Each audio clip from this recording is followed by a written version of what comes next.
और मैं आपसे निवेदन करना चाहूँगा कि अपने जीवन का कोई एक ऐसा पल, एक ऐसा क्षण, उसका स्मरण करो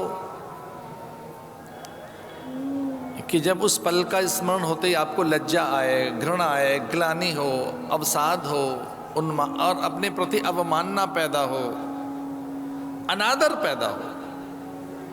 ऐसे किसी पाप के स्मरण के लिए मैं नहीं कह रहा हूं, पर कभी कोई एक ऐसा कुछ ऐसा हुआ हो जो बहुत निंदनीय था, जो त्याज्य था, हेय था, अग्राह्य था, अमान्य था, अपूज्य था, सर्वथा त्याज्य था, जो नहीं करना चाहिए था, जो हमसे नहीं होना चाहिए था।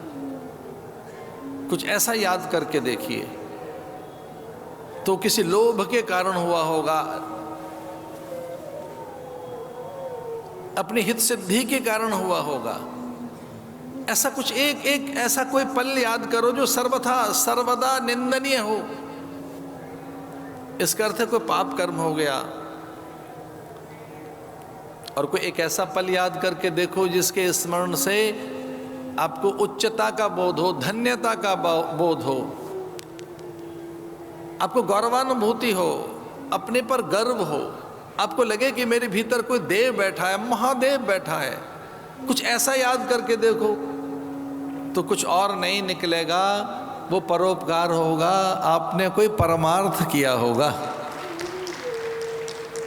किसी का भय छीन लिया होगा, किसी को अनुकूलताएं प्रदान कर दी होंगी, किसी के सम्मान स्वाभिमान की रक्षा की होगी, किसी के दारिद्र्य का हरण किया होगा, किसी की अज्ञानता छीन ली होगी। देखिए, पाप छिपकर रहना चाहता है, पाप गोपन रहना चाहता है, पाप प्रकाशन नहीं चाहता। पाप चाहता है गोपनीय होकर रहना, ये किसी को पता ना लगे। तो कुछ ऐसा जो आपको नहीं करना चाहिए था उसको गोपन रखना चाहते हैं, और गोपन में ग्लानि मिलती है। धन के गोपन में ग्लानि का बोध नहीं होता कि धन छुपा के आपने रखा है, अपने महंगे द्रव्य और बहुमूल्य आभूषण, तो मूल्यवान संपदा को आपने छुपा के रखा है, उससे ग्लानि नहीं होगी। लेकिन अगर आपने पाप छुपा के रखा है तो उसे ग्लानि का बोध होगा, और अगर वो प्रकाशित हो जाए, ऐसा आपको पता लग रहा है, तो भय की अनुभूति होगी। पाप के प्रकाशन में भय की अनुभूति होती है, गोपन से ग्लानि अनुभव होता है, और वो निरंतर भीतर रहे तो हमें असहज रखता है।